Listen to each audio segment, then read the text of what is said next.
Ano ang ibig sabihin ng magkaroon ng pagkatakot sa Diyos? Sasagutin namin ang tanong na ito sa bidyong ito. Marami ka pang matututunan sa aming website na gotquestions.org Tagalog. Para sa isang hindi mananampalataya, ang pagkatakot sa Diyos ay takot dahil sa paghuhukom ng Diyos at sa walang hanggang kamatayan sa impyerno na siyang walang hanggang pagkahiwalay sa Diyos. Lucas 12:5, Hebreo 10:31. Para sa mananampalataya, ang pagkatakot sa Diyos ay kakaiba. Ang pagkatakot ng mananampalataya sa Diyos ay isang banal na pagkatakot. Ang Hebreo 12:28-29 ay isang magandang paglalarawan sa takot na ito. Kaya't pagkatanggap ng isang kahariang hindi magagalaw, ay magkaroon tayo ng biyayang sa pamamagitan nito ay makapaghahandog tayong may paggalang at katakutan ng paglilingkod na nakalulugod sa Diyos, sapagkat ang Diyos natin ay isang apoy na mamumugnaw. Ang banal na pagkatakot at paggalang sa Diyos ang eksaktong kahulugan ng pagkatakot sa Diyos para sa mga Kristiyano. Ito ang nagtutulak sa atin upang isuko ang ating buhay sa lumikha ng lahat sa sangkalawakan. Sinasabi ng Kawikaan 1:7, ang takot sa Panginoon ay pasimula ng kaalaman, ngunit ang mangmang ay humahamak sa karunungan at turo. Hanggat hindi natin nauunawaan kung sino ang Diyos at nagkakaroon ng banal na pagkatakot sa Kanya, hindi tayo magkakaroon ng tunay na karunungan. Ang tunay na karunungan ay bunga ng pagkaunawa kung sino ang Diyos, na Siya ay banal at makatarungan. Sinabi ng Deuteronomio 10:12, 20 at 21. At ngayon, Israel, ano ang hinihingi sa iyo ng Panginoon mong Diyos? Kundi matakot ka sa Panginoon mong Diyos, lumakad ka sa lahat ng kanyang mga daan, at ibigin mo siya, at paglingkuran mo ang Panginoon mong Diyos ng buong puso mo at ng buong kaluluwa mo. Katatakutan mo ang Panginoon mong Diyos. Sa Kanya'y maglilingkod ka at sa Kanya'y lalakid ka, at sa pamamagitan ng Kanyang pangalan susumpa ka.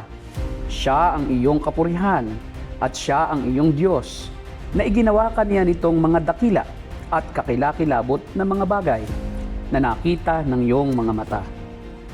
Ang pagkatakot sa Diyos ang basihan ng ating paglakad sa Kanyang katuwiran, sa ating pag-ibig at paglilingkod sa Kanya. Pinakahulugan ng iba ang pagkatakot sa Diyos ng paggalang sa Diyos.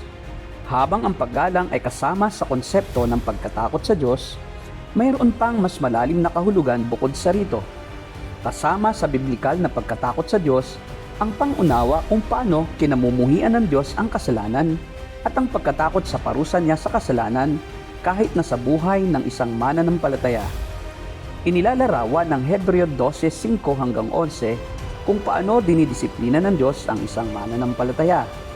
Kahit ginagawa ito ng Diyos dahil sa kanyang pag-ibig, Hebreo 12:6, ito ay isa pa ring nakatatakot na bagay. Bilang mga anak, ang pagkatakot sa pagdidisiplina ng ating mga magulang ang siyang pumipigil sa atin upang gumawa ng hindi ayon sa kanilang kagustuhan. Totoo rin ito sa ating relasyon sa ating Diyos Ama sa langit. Kailangan nating katakutan ang kanyang pagdidisiplina at magnasa na mamuhay ng kalugod-lugod sa Kanya. Hindi dapat matakot ang mananampalataya sa Diyos dahil sa Kanyang pagpaparusa. Walang dahilan upang matakot tayo sa Kanya sa ganitong paraan. Ipinangako niya sa atin na walang makapaghihiwalay sa atin sa Kanyang pag-ibig. Roma 8:38-39. Ipinangako niya sa atin na hindi niya tayo iiwan ni pababayaan man. Hebreo 13:5. Ang pagkatakot sa Diyos ay pagkakaroon ng malaking paggalang sa Kanya at may malaking epekto ito sa ating uri ng pamumuhay. Ang pagkatakot sa Diyos ay paggalang sa Kanya, pagsunod, pagpapailalim sa Kanyang pagdidisiplina at pagsamba sa Kanya ng buong takot at pagpipitagan.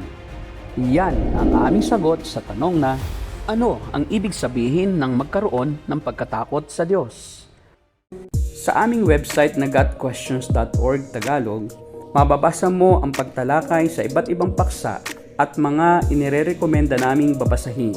Kung nakatulong sa iyo ang video nito, click ang thumbs up at subscribe button. Kung gusto mong mapanood ang aming mga susunod na video, I-click ang bell at panoorin ang mga susunod na sagot sa iba pang mga tanong.